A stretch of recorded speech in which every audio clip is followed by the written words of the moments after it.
21ஆம் அத்தியாயம். திரை சலசலத்தது.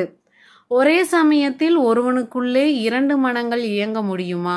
முடியும் என்று அன்றைக்கு வந்தியத்தேவனுடைய அனுபவத்திலிருந்து தெரிய வந்தது.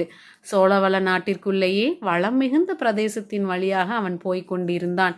நதிகளில் புதுப்புணல் பொங்கி பெருகி கொண்டிருந்த காலம். கணவாய்கள், மதகுகள், மடைகளின் வழியாக வாய்க்காலிலும் வயல்களிலும் குபு குபு என்று நீர் பாய்ந்து கொண்டிருந்தது. எங்கே பார்த்தாலும் தண்ணீர் மயமாகவே இருந்தது. சோழ தேசத்தை வளநாடு என்றும் சோழ மன்னனை வளவன் என்று கூறுவது எவ்வளவு பொருத்தமானது! இப்படி எண்ணியவாறே சோழ நாட்டுக்கும் சோழ மன்னனுக்கும் ஏற்பட்டிருந்த அபாயங்கள் நினைவுக்கு வந்தன. இந்த நிலையில் தன்னுடைய கடமை என்ன? இளவரசர் கரிகாலர் கொடுத்த ஓலையை மட்டும் சக்கரவர்த்தியிடம் சேர்ப்பித்துவிட்டு தன் கடமை தீர்ந்தது என்று இருந்து விடுவதா? இல்லை, இந்த ராஜகுலத்துக்கு உள்ள பூசலில் நாம் எதற்கு தலையிட்டு கொள்ள வேண்டும்? சோழ நாட்டு சிம்மாசனத்துக்கு யார் வந்தால்தான் நமக்கென்ன? பார்க்க போனால் நம்முடைய குலத்தின் பூர்வீக பகைவர்களே இவர்கள்தான். சோழர்களும் கங்கர்களும் வைதும்பர்களும் சேர்ந்து கொண்டுதானே வானக கோப்படி ராஜ்யமே இல்லாதபடி செய்து விட்டார்கள். இன்றைக்கு ஆதித்த கரிகாலன் நம்மிடம் அன்பாக இருந்திருக்கிறார். அநீதியெல்லாம் மறைந்து போய்விடுமா? சேச்ச, அந்த பழைய சம்பவங்களை அநீதி என்று எப்படி சொல்ல முடியும்? அரசர்கள் என்றால் ஒருவருக்கொருவர் சண்டையிடுவது இயற்கை. அதுபோலவே வெற்றியும் தோல்வியும் மாறி மாறி வருவதும் இயற்கை. வென்றவர்கள் மீது தோற்றவர்கள் கோபம் கொள்வதில் பயன் என்ன? நம்முடைய மூதாதைகள் நல்ல நிலைமையில் இருந்த போதும் அவர்களும் மற்ற அரசர்களை கதிகலங்கத்தானே அடித்தார்கள். அடியோடு அழித்து விடத்தானே பார்த்தார்கள். இப்படியெல்லாம் போர்க்களத்தில் கொடூரமான காரியங்களை நம் முன்னோர்களும் செய்திருக்கிறார்கள். போர்க்களத்தில் தோற்றவர்களின் கதி எப்போதும் அதோ கதிதான். ராமரை போலவும் தர்மபுத்தரை போலவும் எல்லா அரசர்களும் கருணை வள்ளலாக இருந்துவிட முடியுமா? அப்படி அவர்கள் இருந்தவனால தான் காட்டுக்கு போய் திண்டாடினார்கள். வீர புருஷர்களாக இருந்தாலும் வீரர்களின் துணை இருந்தும் வெகுவாக கஷ்டப்பட்டார்கள்.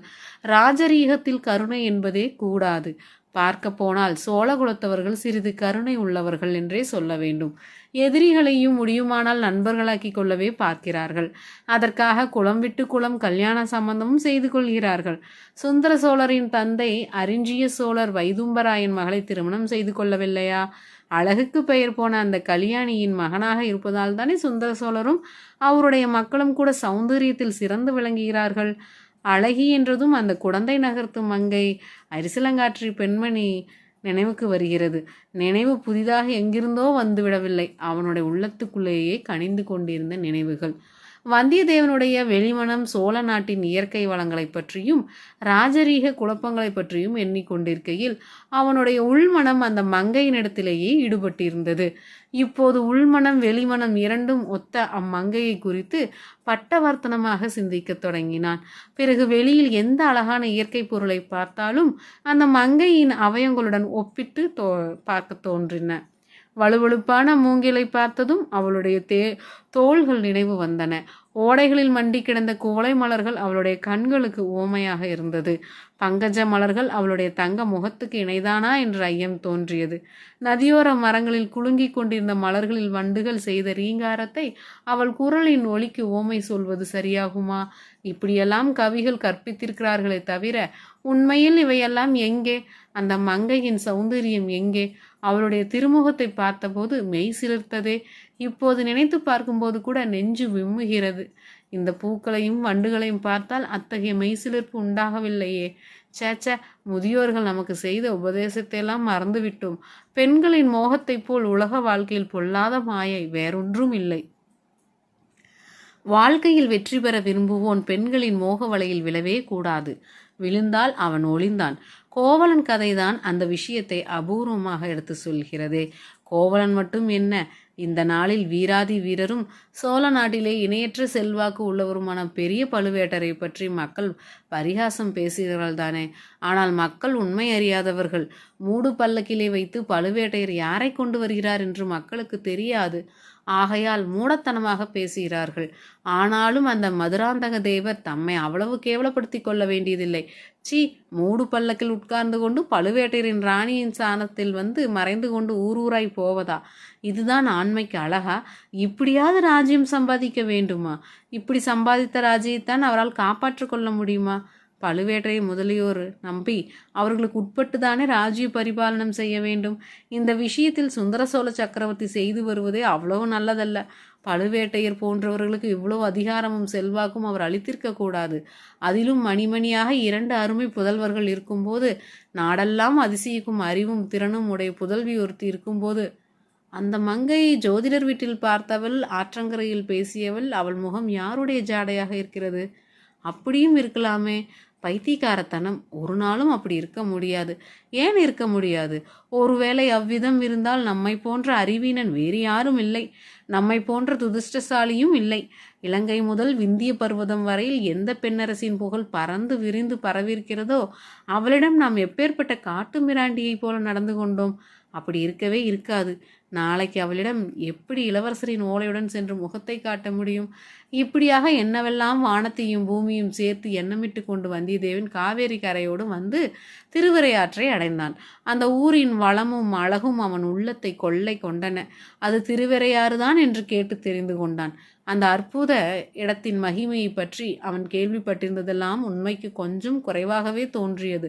ஞானசம்பந்தர் தேவாரத்தில் உள்ள வர்ணனை இங்கே அப்படியே தத்ரூபமாக காண்பிக்க முடியுது. 300 ஆண்டுகளுக்கு காலத்தில் மாறுதல் ஒன்றுமே இல்லை. அதோ காவிரியின் கரையில் உள்ள மரங்கள் என்ன செழிப்பாய் வளர்ந்திருக்கின்றன. பலா மரங்களில் எவ்வளோ பெரிய பெரிய பலாக்காய்கள் தொங்குகின்றன. இந்த மாதிரி தொண்டை மண்டலத்தில் எங்கும் பார்க்கவே முடியாததுதான். ஆஹா, வளமான இடங்களுக்கென்று குரங்குகள் எங்கிருந்தோ வந்து விடுகின்றன. அவை கிளைக்கு கிளை தாவுவது எவ்வளோ அழகாக இருக்கிறது. சம்பந்த பெருமான் என்ன சொல்லியிருக்கிறார்? இதோ ஞாபகம் வருகிறது. திருவையாற்று வீதி முனை அரங்குகளில் பெண்கள் நடனம் ஆடுகிறார்கள். இந்த ஆடலுக்கேற்ற பாடலோடு மத்தள சத்தமும் முழங்குகிறது. அந்த முழக்கத்தை கேட்ட குரங்குகள் மேகங்களின் கர்ஜனை என்று எண்ணி உயர்ந்த மரங்களின் உச்சாணி கிளையில் ஏறி மழை வருமா என்று வானத்தை பார்க்கின்றன. அடடா, இன்றைக்கும் எவ்வளவு பொருத்தமாக இருக்கிறது. உயர்ந்த மரங்களில் உச்சாணி கிளைகளில் குரங்குகள் ஏறுகின்றன. அது மட்டுமா, ஆடல் பாடலுக்குரிய இனிய சத்தங்களும் ஊருக்குள்ளிருந்து வருகின்றன. யாழ், குழல், முழவு, தன்னுமை முதலிய கருவிகளின் ஒளியுடன் சதங்கை சத்தமும் சேர்ந்து ஒலிக்கின்றன. இங்கே ஆடுகிறவர்கள் கடம்பூர் சமுராயர் மாளிகையில் ஆடியவர்களைப் போல் குறவை கூத்தர்கள் அல்ல. ஆஹா, இங்கே கேட்பது பண்பட்ட இனிய கானம். கலைச்சிறப்பு வாய்ந்த பரதநாட்டியம் ஆடுவோரின் சதங்கை ஒளி. அதோ ஆட்டி வைக்கும் நடன ஆசிரியர்கள் கையில் பிடித்த கோலின் சத்தம் கூட சேர்ந்தே வருகிறதே. சம்பந்த சுவாமிகள் சிறந்த சிவபக்தர், அதை காட்டிலும் சிறந்த ரசிகர். அவர் அன்றைக்கு வர்ணனை செய்தபடியே இன்றைக்கும் இந்த திருவையாறு விளங்குகிறதே. இப்படிப்பட்ட ஊரில் ஒரு நாள் தங்கி ஆடல் பாடல் வினோதங்களை பார்த்துவிட்டு அப்புறமாக நம்ம தரிசித்து விட்டு தான் நாயகியை தரிசித்து விட்டு தான் போக வேண்டும். அடடா, காவேரியின் கரையில் எத்தனை பக்தர்கள் உட்கார்ந்து என்னென்னலாம் தவம் செய்கிறார்கள். பட்டை பட்டையாக அவர்கள் திருநீர் அணிந்திருப்பது எவ்வளவு கலையாக இருக்கிறது. சில சமயம் ஆடல் பாடல் ஒளிகளை அமுக்கி கொண்டு நமச்சிவாய மந்திரத்தின் ஒளி கேட்கிறதே. ஏன், அதோ சம்பந்தரின் தேவாரத்தையே யாரோ இனிய குரலில் அருமையாக பாடுகிறார்களே. இசைக்கும் கலைக்கும் என்றே இறைவன் பணித்த ஊர் இந்த திருவையாறு போலும்.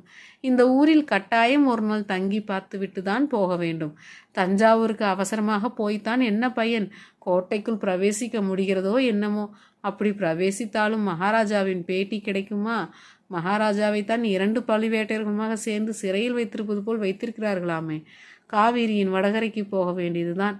இந்த முடிவுக்கு வந்தியத்தேவன் வந்துவிட்ட தருணத்தில் ஒரு சம்பவம் நடந்தது. மேற்கு திசையிலிருந்து காவேரி கரையோடு ஒரு பல்லக்கு வந்தது. பல்லக்குக்கு முன்னாலும் பின்னாலும் சில காவல் வீரர்களும் வந்தார்கள். வந்தியத்தேவனுக்கு ஏதோ ஒரு சந்தேகம் தோன்றியது. பல்லக்கு அருகில் வருகிற வரையில் அங்கேயே நின்று காத்து கொண்டிருந்தான். அவன் நினைத்தபடியே இருந்தது. பல்லக்கை மூடியிருந்த வெளித்திரையில் பனை மரத்தின் லட்சினை சித்திரம் காணப்பட்டது. ஆஹா, கடம்பூரிலிருந்து வருகின்ற பல்லக்கு தான் இது. நாம் குடந்தை வழியாக வர இவர்கள் வேறொரு வழியில் வந்திருக்கிறார்கள். ஆனால் பழுவேட்டையரை காணோம். அவர் வேறு எங்கேயாவது வழியில் தங்கிவிட்டார் போலும். பல்லக்கு தஞ்சாவூர் இருந்து தென் திசை நோக்கி திரும்பியது. அவ்வளவுதான். வந்தியத்தேவன் திருவையாற்றில் தங்கும் எண்ணத்தை விட்டுவிட்டான். அந்த பல்லக்கின் பின்தொடர்ந்து செல்ல தீர்மானித்தான். என்ன நோக்கத்துடன் அப்படி தீர்மானித்தான் என்றால் அது அச்சமயம் அவனுக்கே தெரிந்திருக்கவில்லை. பல்லக்கில் வீற்றிருப்பது மதுராந்தக தேவர் என்று மட்டும் அவனுக்கு நிச்சயமாக தெரிந்தது. அவர் மேல் ஏற்பட்டிருந்த அருவருப்பு மேலும் சிறிது வளர்ந்தது. ஆனாலும் பல்லக்கை தொடர்ந்து கொஞ்சம் போனால் ஏதாவது ஒரு நல்ல சந்தர்ப்பம் ஏற்படலாம். பல்லக்கை சுமப்பவர்கள் அதை கீழே வைக்கலாம். ஏதேனும் ஒரு காரணத்துக்காக இளவரசர் மதுராந்தகர் வெளிப்பட்டு வரலாம். அச்சமயம் அவருடன் பழக்கம் செய்து கொள்ளலாம். அது தஞ்சாவூர் கோட்டைக்குள் பிரவேசிக்கவும் சக்கரவர்த்தியை பார்க்கவும் பயன்படலாம். அதற்கு தகுந்தபடி ஏதாவது கொஞ்சம் பேசி வேஷம் போட்டால் போகிறது. தந்திர மந்திரங்களை கையாளாவிட்டால் எடுத்த காரியம் கைகூடாது அல்லவா? அதிலும் இராஜாங்க காரியங்களில். எனவே பல்லக்கையும் பரிவாரங்களையும் முன்னால் போகவிட்டு சற்று பின்னாலேயே வந்தியத்தேவன் போய்க் கொண்டிருந்தான். ஆனால் அவன் எதிர்பார்த்த சந்தர்ப்பம் ஒன்றும் கிடைக்கவில்லை. காவேரிக்கும் தஞ்சாவூருக்கும் மத்தியிலிருந்து மற்றும் 4 நதிகளை கடந்தாகிவிட்டு அப்படியும் பல்லக்கு கீழே வைக்கப்படவில்லை. ஒரே மூச்சாக போய்க் கொண்டிருந்தது. அதோ சற்று தூரத்தில் தஞ்சாவூர் கோட்டை மதிலும் வாசலும் தெரிய தொடங்கிவிட்டன. கோட்டைக்குள் பல்லக்கு போய்விட்டால் அப்புறம் அவன் எண்ணம் கைகூட போவதில்லை. அதற்குள் தைரியமாகவும் துணிச்சலாகவும் ஏதேனும் ஒன்று செய்தாக வேண்டும். என்னதான் வந்துவிடும், தலையா போய்விடும். அப்படி போனால்தான் போகிறது. எடுத்த காரியத்தை முடிக்காமல் உயிரோடு திரும்பி போவதில் என்ன லாபம்? இதற்கெல்லாம் அடிப்படையில் மதுராந்தக தேவர் பேரில் வந்தியத்தேவனுக்கு கோபம் வேறு இருந்தது. பல்லக்கின் மூடுதிரையை கிழித்தெறிந்து உள்ளே இருப்பது பெண்ணல்ல, மீசை முளைத்த ஆண் பிள்ளை என்பதை வெளிப்படுத்த வேண்டும் என்று அவன் கை ஊறியது. அவன் உள்ளம் துடிதுடித்தது. இதற்கு என்ன வழி என்று அவன் தீவிரமாக யோசித்து கொண்டிருக்கையில் பல்லக்கோடு சென்ற பரிவாரங்களில் ஒருவன் சற்று பின்தங்கி வந்தியத்தேவனை உற்று நோக்கினான். "நீ யாரப்பா? திருவரையாற்றிலிருந்து எங்களை ஏன் தொடர்ந்து வருகிறாய்?" என்று கேட்டான். "நான் உங்களை தொடர்ந்து வரவில்லை ஐயா, தஞ்சாவூருக்கு போகிறேன். இந்த சாலை தானே தஞ்சாவூர் போகிறது" என்றான் வந்தியத்தேவன். "இந்த சாலை தஞ்சாவூருக்குத்தான் போகிறது. ஆனால் இதில் முக்கியமானவர்கள் மட்டுமே போகலாம். மற்றவர்களுக்கு வேறு சாலை இருக்கிறது" என்றான் வீரன். "அப்படியா? ஆனாலும் நானும் ரொம்ப ரொம்ப முக்கியமான மனுஷன்தான்" என்றான் வந்தியத்தேவன். அதை கேட்ட அவ்வீரன் புன்னகை செய்துவிட்டு, "தஞ்சைக்கு எதற்காக போகிறாய்?" என்றான். "என் சித்தப்பா தஞ்சையில் இருக்கிறார். அவருக்கு நோய் என்று அறிந்து பார்க்க போகிறேன்" என்று கூறினான் வந்தியத்தேவன். "உன் சித்தப்பா தஞ்சையில் என்ன செய்கிறார்? அரண்மனையில் உத்தியோகம் பார்க்கிறாரா?" "இல்லை இல்லை, சத்திரத்தில் மணியக்காரராக இருக்கிறார்." "ஓஹோ, அப்படியா? சரி. எங்களுக்கு முன்னால் நீ போவது தானே, ஏன் பின்னாலேயே வந்து கொண்டிருக்கிறாய்?" "குதிரை களைத்து போயிருக்கிறது ஐயா, அதனாலேதான். இல்லாவிடில் உங்கள் முதுகை பார்த்து கொண்டே வருவதில் எனக்கென்ன திருப்தி?" இப்படி பேசிக்கொண்டே வந்தியத்தேவன் பல்லக்கின் அருகில் வந்து விட்டான். உடனே அவன் மூளையை விரட்டி கண்டுபிடிக்க முயன்ற உபாயம் புலப்பட்டு விட்டது. குதிரையை கால்களால் அமுக்கி முகக்கயிற்றை இழுத்து பல்லக்கின் பின் தண்டை தூக்கியவர்களின் பேரில் விட்டத்தடித்தான். அவர்கள் பயத்துடன் திரும்பி பார்த்தார்கள். வந்தியத்தேவன் உடனே, "மகாராஜா, மகாராஜா, பல்லக்கு தூக்கும் ஆள்கள் என் குதிரையை இடிக்கிறார்கள்." "ஐயோ ஐயோ" என்று கத்தினான். பல்லக்கை மூடியிருந்த திரை சலசலத்தது.